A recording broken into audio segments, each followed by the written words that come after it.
Je vous retrouve ici dans mon atelier teinture. Aujourd'hui, je vais vous montrer une couleur de teinture qui devra être reproductible par la suite. Donc, j'ai choisi comme coloris du rouge. Voilà, là, j'ai préparé ma solution. Donc, c'est du magenta. J'ai 1 litre ici avec mes écheveaux qui ont ici trempé au préalable. Donc c'est de la fingering Merino Superwash 75% et 25% de nylon. Donc là, ils sont prêts pour la teinture. J'ai mon petit chaudron et donc on va pouvoir passer donc à la reproduction. Enfin, aujourd'hui, je vous montre un écheveau. Et donc, tous les jours, je vais vous montrer un écheveau. Et semaine prochaine, ce sera pour reproduire ce que j'ai fait aujourd'hui. Donc là, je n'en fais qu'un seul puisque c'est pour essayer, voir le résultat de la teinture. Donc, j'ai mon petit chaudron. Je mélange ma solution et je vais intégrer ici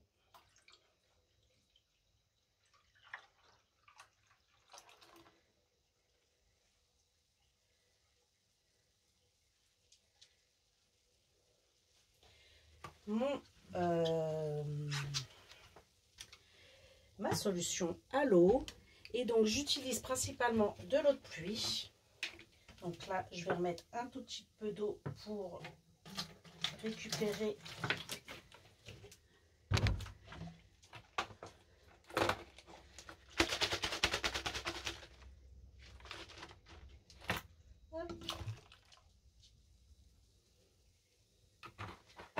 voilà, je mélange.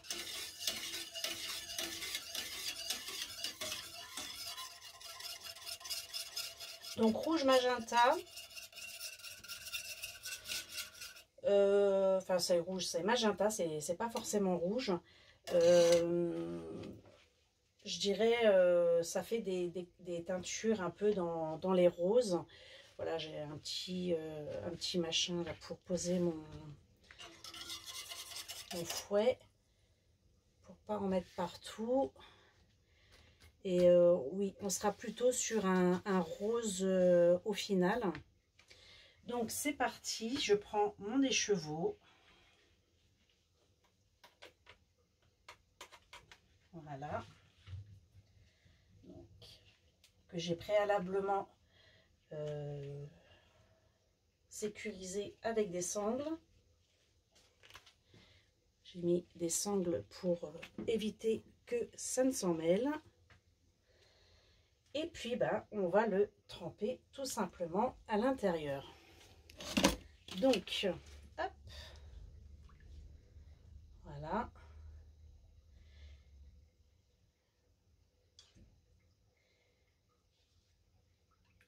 Et on va donc le mettre à chauffer et attendre que le rouge, enfin la couleur des pigments disparaisse.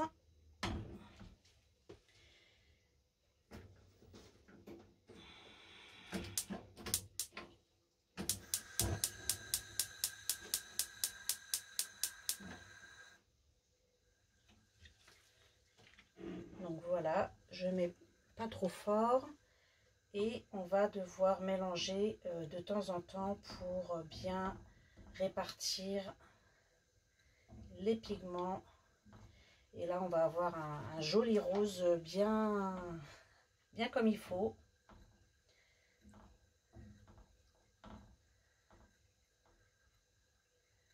Voilà, faut que ça trempe.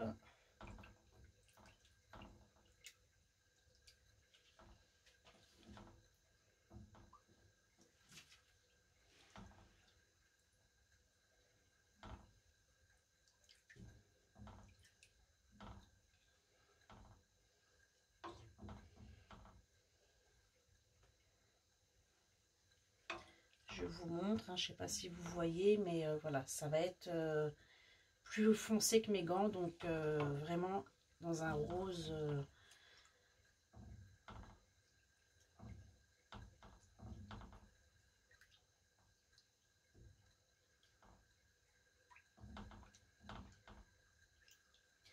Donc là, on va laisser tranquillement donc la préparation prendre.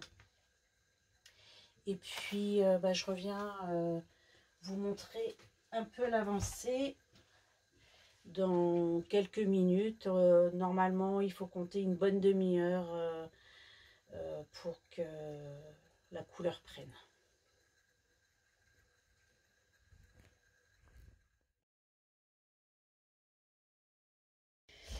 Donc, nous revoilà aujourd'hui pour le deuxième jour de teinture. Donc là, je vais vous montrer plus ou moins le processus pour préparer la solution mère. Donc, je m'aide d'une balance de précision. J'ai mon petit récipient. J'ai une petite cuillère dosette qui fait 0,1 g. Et aujourd'hui, nous allons teindre avec la couleur cyan. Donc, tout simplement, je viens comme ceci mesurer une cuillère. Et donc, même si elle fait 1 gramme, je mets quand même de ma petite balance de précision. Parce que là elle m'indique 0,09, donc on n'est pas sur le gramme, et je viens comme ça compléter mon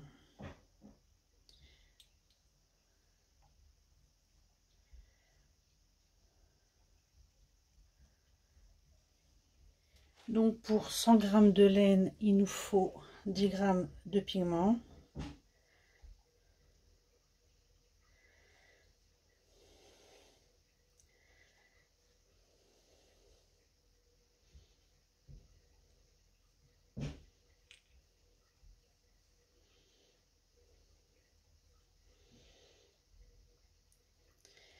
Donc là je suis à 80, et comme je veux quelque chose qui soit pas trop intense dans le mélange, je vais m'arrêter ici à 80 pour aujourd'hui. Je viens avec un peu d'eau chaude verser ma préparation pour bien mélanger et diluer le pigment.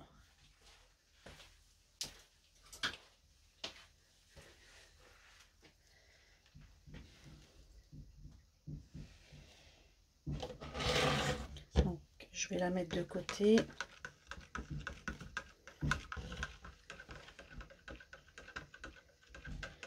Donc là, je mélange. Donc voilà, je me suis équipée, j'ai mis les gants.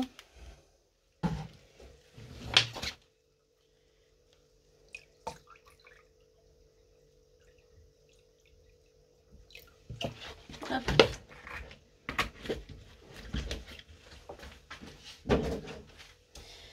Donc, la solution est prête.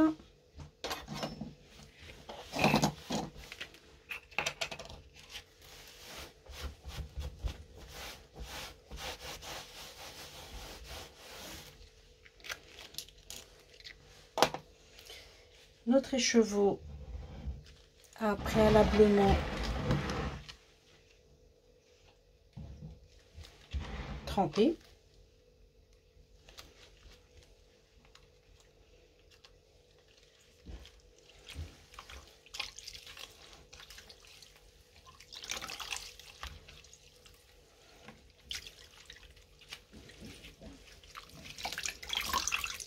Avec du vinaigre.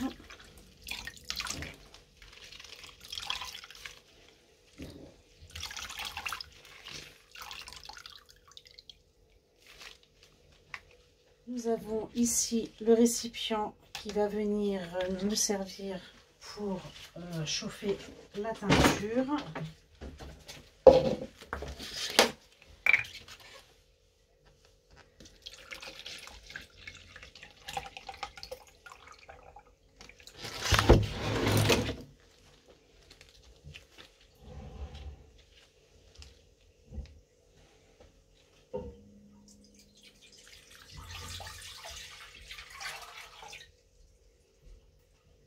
litres dans ma casserole. Et je vais venir mélanger ma solution directement dedans.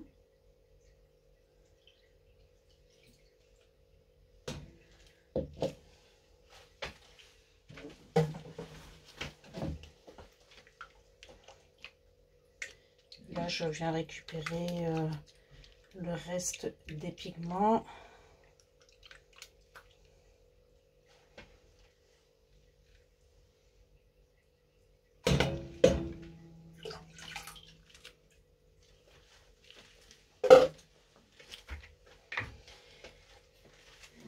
Là, j'ai pas appuyé sur la caméra, donc là j'ai mis mon écheveau dans la casserole et c'est en train de chauffer tout doucement.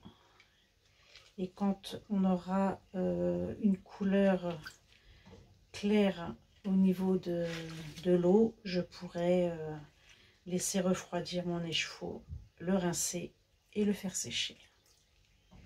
Voilà.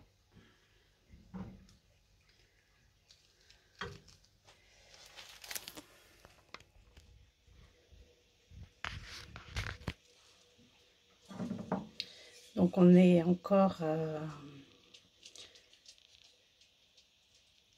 on n'est pas encore à saturation de l'eau.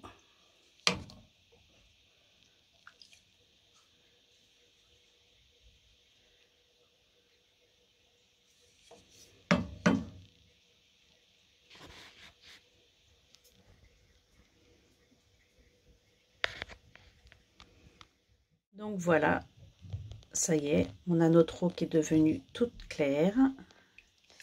Donc là, on va laisser refroidir. Puis je viendrai le rincer. Donc voilà, vous apercevez la couleur.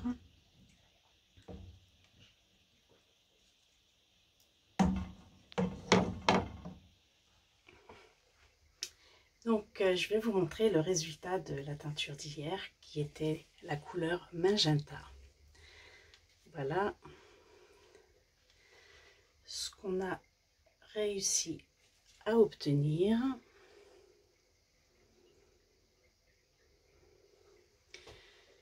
Très lumineux, très coloré. C'est plus dans les coloris fuchsia, je dirais. Et donc on a vraiment une belle couleur toute unie.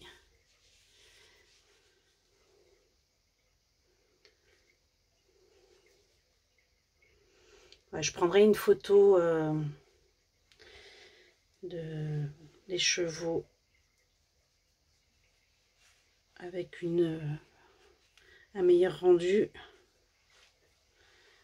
Voilà. Je vous retrouve la semaine prochaine pour reproduire cette coloris. Donc on fera la comparaison. Donc là je vais mettre à sécher, donc enfin à sécher une fois que tout l'eau sera refroidie, je vais mettre les chevaux à sécher et je vous montre demain le résultat obtenu une fois sec.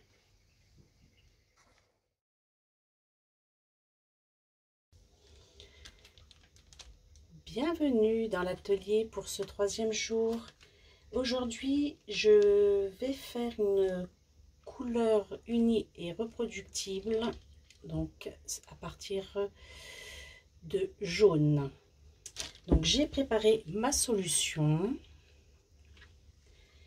Mon écheveau est en train de tremper.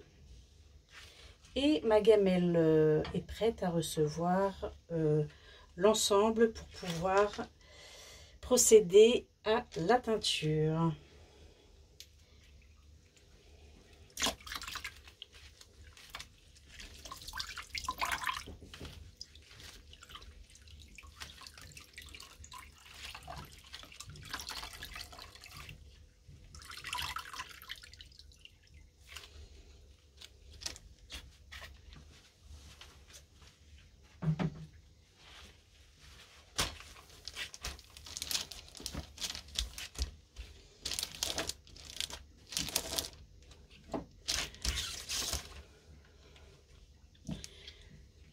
Donc vous m'avez vu faire depuis le début de la semaine. Je vais ici mélanger ma solution à l'eau.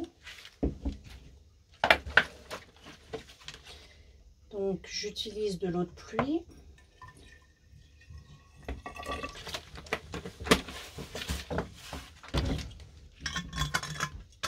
Je récupère le maximum de mes pigments.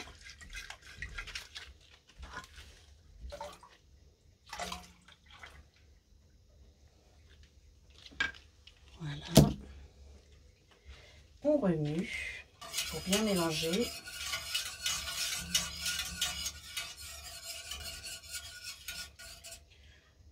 Le procédé se répète pour ce genre de teinture. Et je vais tremper mon écheveau à l'intérieur.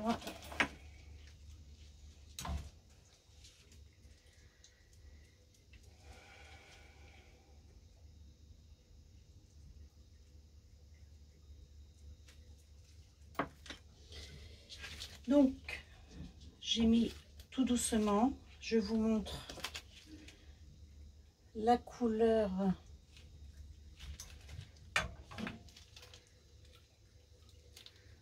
On a un joli jaune. Donc voilà, on va le laisser prendre jusqu'à saturation de l'eau.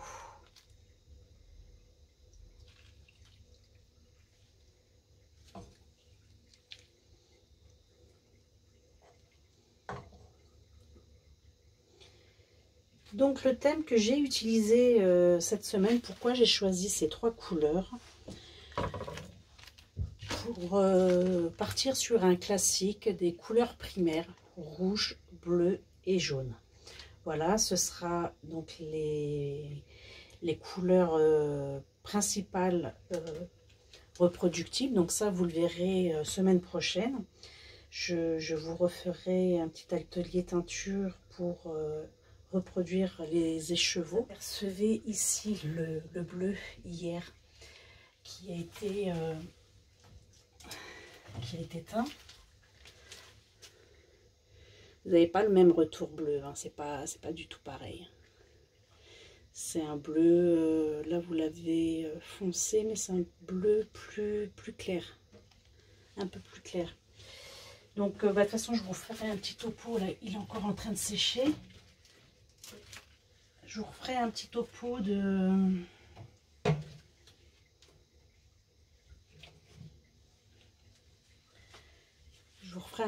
des trois couleurs qui auront été teintes. Je voulais partir sur 5 couleurs pour cette semaine. Je vais m'arrêter à ces trois couleurs là dans un premier temps. Déjà pour tester, puisque c'est un test. Donc je vais partir sur ces trois premières couleurs. Et entre autres parce que on m'a fait une commande privée, une tricopine qui a voulu que je lui fasse de la teinture et j'avais pas suffisamment d'écheveaux pour faire mes 5 coloris unis de la semaine. Donc on va rester sur ces trois couleurs. Semaine prochaine je vous remonte le résultat reproductible de ces trois couleurs. J'aime beaucoup ce jaune. Voilà, ce sera parti pour une aventure de couleurs primaires, donc sur des bases classiques de couleurs. Je vais réfléchir à trouver un nom pour ces trois coloris. Et puis, vous me direz, vous, ce que vous avez pensé de ce moment passé avec moi dans mon atelier. Moi, j'ai beaucoup apprécié vous partager cette aventure et vous emmener avec moi à la découverte de cet univers.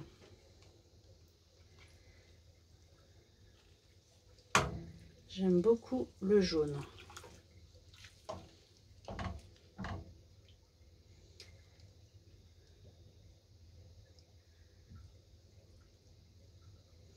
Voilà, donc je reviens dans quelques instants pour vous montrer la saturation complète. et pour finaliser cette expérience.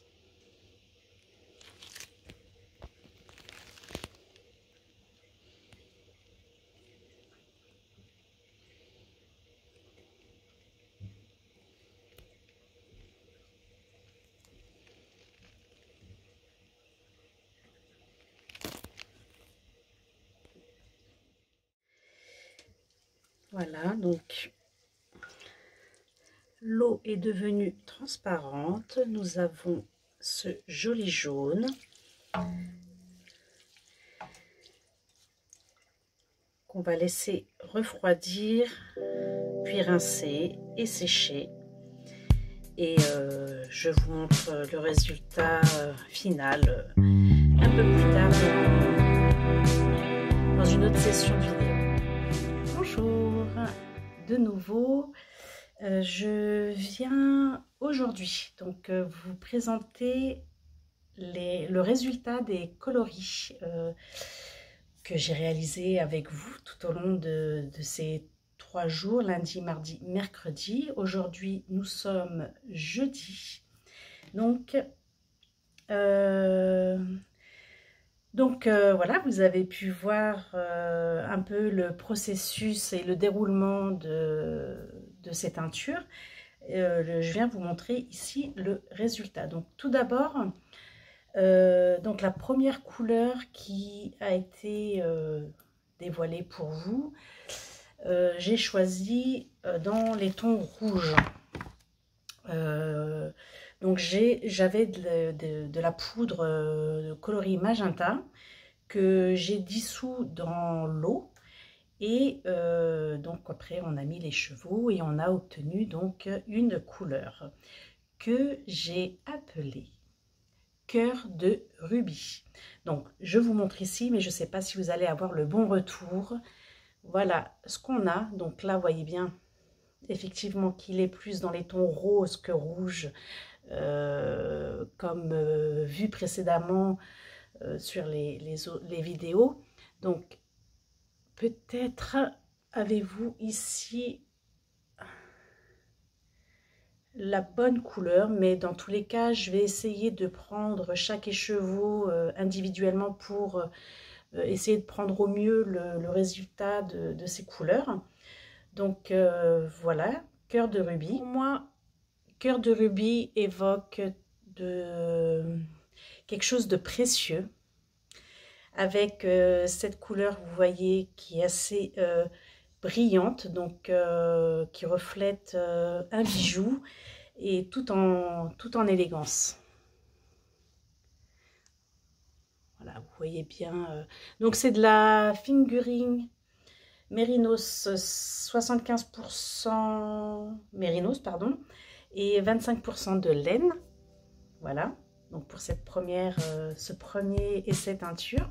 Semaine prochaine, donc ce sera reproduction de ces 3 couleurs.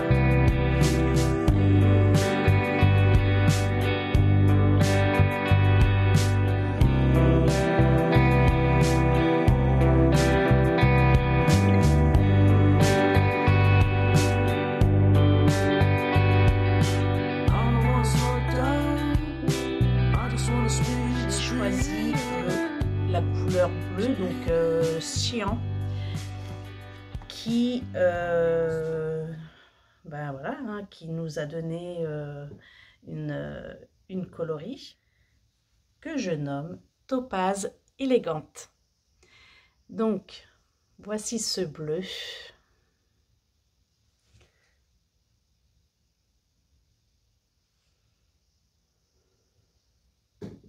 Pour moi, cette coloris m'évoque dans ce nom Topaze, donc quelque chose de précieux, de la vivacité par rapport à cette intensité de couleur, et elle dégage aussi de l'énergie.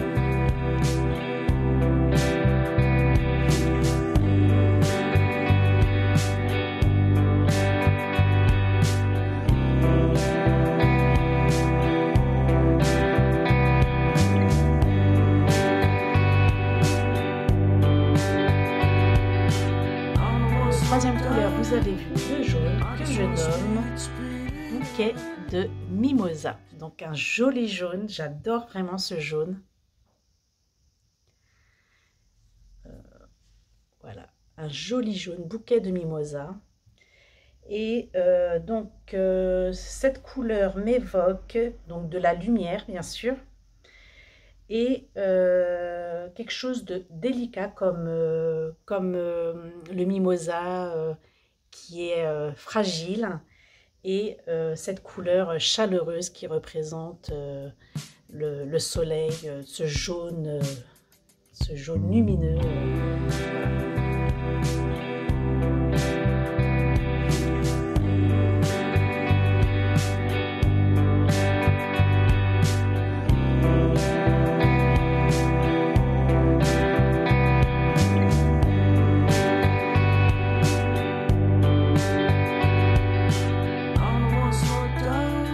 Dites-moi si cette session teinture vous a plu. Le défi est de reproduire ces couleurs semaine prochaine. Donc vous aurez une deuxième séance teinture semaine prochaine. Et à partir de là, je mettrai ces 3 couleurs en précommande uniquement si ces couleurs vous plaisent. J'adore. J'aime beaucoup. Alors pourquoi j'ai choisi ces 3 couleurs? Parce que je crois que je vous l'ai expliqué, je suis partie sur les 3 couleurs principales, donc primaires des couleurs en fait, le rouge, le bleu et le jaune. Donc je vais par la suite décliner ces couleurs en mélangeant l'une avec l'autre et puis pour obtenir des autres coloris. Donc j'ai appelé cette collection l'éveil des teintes. Voilà, par rapport à ces 3 couleurs primaires, où au fil des teintures, vous découvrirez les autres coloris qui seront également reproductibles en mélangeant du rouge, du bleu, du jaune, du rouge, et peut-être même les 3 couleurs, et tout ça dans un dégradé, voilà, en mesurant donc l'intensité des pigments. Je vais m'amuser à vous créer d'autres couleurs qui seront également unies et reproductibles. Donc voilà, dites-moi ce que vous en avez pensé, si cet atelier teinture vous a plu, et si vous avez des choses à me dire, des remarques ou peut-être des conseils. Je suis preneuse de tout ce que vous pouvez me dire de toute façon. Sachez que je débute dans ce domaine, hein, puisque jusqu'à maintenant, je me suis un petit peu amusée au fil des années, depuis 2 ans, à réaliser des coloris, des tests de teinture et voir un peu ce que cela pouvait donner. Donc aujourd'hui, je me lance dans de la teinture qui va être reproductible dans des coloris unis. Et mon deuxième challenge sera ultérieur pour teindre des coloris un peu plus extravagantes et reproductibles, avec plusieurs couleurs et des nuances, des effets. Voilà, donc ce sera un autre challenge ultérieur. Donc voilà ce que j'avais à vous dire concernant ces 3 couleurs. Voilà. J'aimerais beaucoup avoir vos retours et ce que vous pensez de cette aventure que vous partagez avec moi. Voilà. Je vous dis à très bientôt. La suite semaine prochaine.